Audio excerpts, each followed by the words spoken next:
I don't want to dwell on it, but the loss of your wife. Yeah. What, was that sudden? No, she had ovarian cancer. But it was, I'd say 6 months. I mean, it was a 3-year illness but she was ill for 6 months at the end. Martin Short's life in comedy has inspired countless smiles.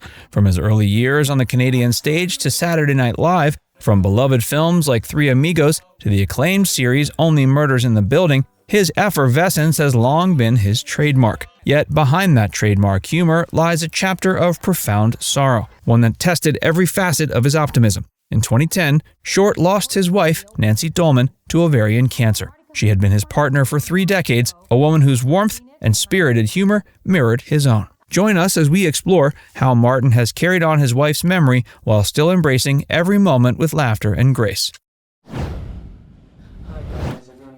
A young Martin Short and the early brush with love. But it was so out of our league. It was, all us guys felt, and she had a boyfriend. And I was with Gilda for the next 2 years. And then Gilda and I broke up, and about a date, I thought, oh boy, I'm 24, I'm going to be a boy. And but 2 days later, I'm in a restaurant, and there comes Nancy. Oh, hi. I'm looking for an apartment. We played tennis, that was it. It was the early 70s, and Toronto's theater scene was buzzing with talent destined for stardom. Among the hopefuls was a young Martin Short, passionate about musical comedy and eager to make a name for himself. One of his first breaks came when he joined the Toronto production of Godspell in 1972. The production turned out to be a fortunate meeting ground for several rising comedic icons, including Gilda Radner, Eugene Levy, and Andrea Martin. It was a special moment, creative synergy in the air, lasting friendships forming behind the scenes, and the exhilarating sense they were on the cusp of something big. While many remember Gilda Radner for her groundbreaking work as an original SNL cast member, Martin Short simply knew her as Gilda, his girlfriend and, for a time, his roommate. They shared a vibrant, if sometimes tumultuous, romance. The youthful pair alternated between blissful harmony and breakups. Even so, Radner stood alongside Martin in life and on stage, fueling each other's comedic flair. During this period, another presence began to make itself known. Nancy Dolman was said to have joined the Godspell cast as Radner's understudy. Described as quietly talented and exuding confidence, Martin reportedly reminisced that she was, quote, so beautiful. Initially, Short saw Dolman as unattainable. She lived with Gilda, and her elegant charm seemed out of his league. Yet their undeniable connection intrigued him. Her kind nature and determination caught his eye. After his on-again, off-again relationship with Gilda ended, a chance meeting with Nancy at a restaurant led to a casual tennis outing that changed everything.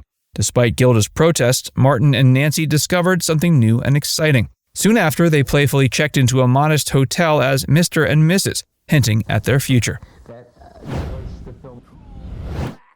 A love story sealed. And he and Nancy have got one of the greatest marriages of anybody in show business. How many years now for you guys? We married 36 years. Yeah. But you're still like in love. Madly in love. Madly in love. Why? Cute. I'm cute. Yes, that is true. And you make each other laugh. Yeah. By 1980, Martin Short and Nancy Dolman had fully committed to each other. On December 22nd, they married, sealing their bond in the presence of close friends and family. Their partnership combined Martin's trademark levity with Nancy's gentle, grounded nature. She had a knack for understanding him, supporting his comedic pursuits without ever stepping into the spotlight for its own sake. Nancy, a talented comedic actor and singer, chose to leave show business 5 years after marrying Martin to focus on family life.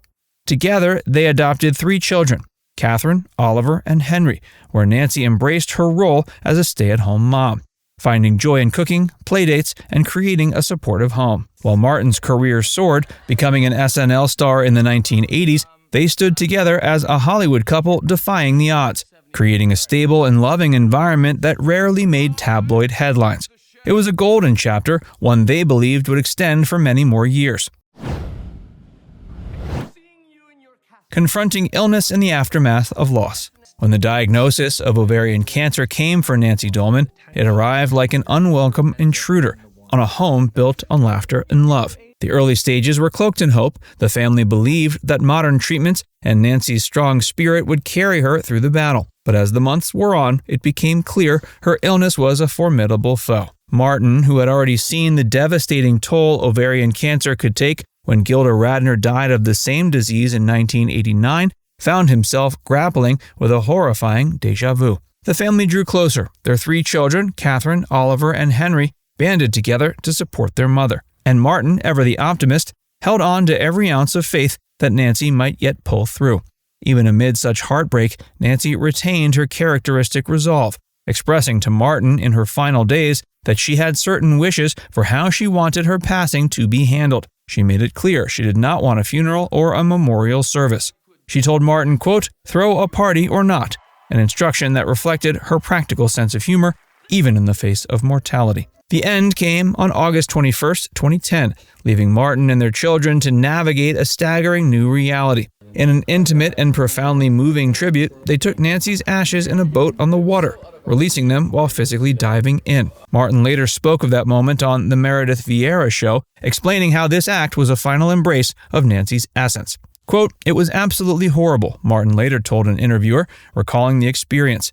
But he wanted to remember her. He drew strength from a quote by George Eliot, quote, "Our dead are never dead to us until we have forgotten them." In his mind, Nancy was still a living presence, one he spoke to privately whenever he sat on their porch at twilight with a rum and coke. Staying in their shared Pacific Palisades home for 14 years after Nancy's passing was no accident. That space carried her imprint, the laughter they'd shared, the photographs of her as a radiant mother, and the intangible echoes of conversations once held in cozy corners.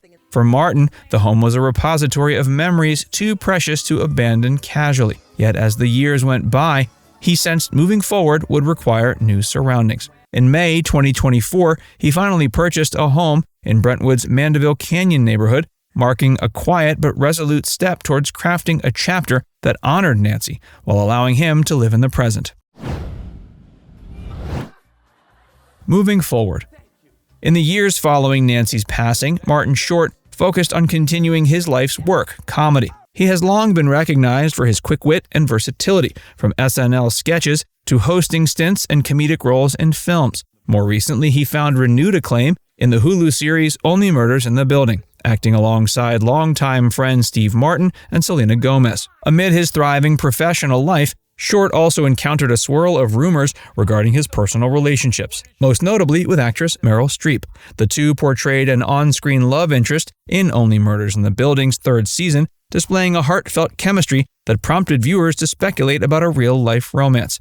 They were spotted together at award shows, photographed holding hands, and even attended Broadway plays side by side. Short, however, was quick to clarify the situation. The bond he shared with Meryl was based on a deep friendship, not romantic love.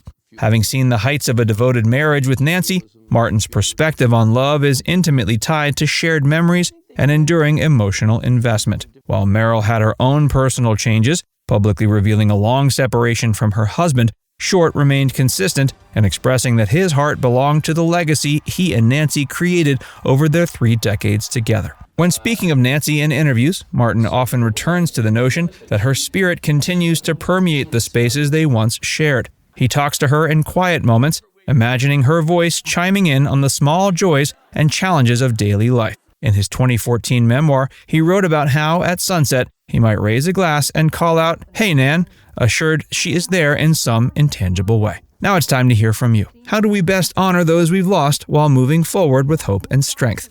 Let us know your thoughts in the comments section below.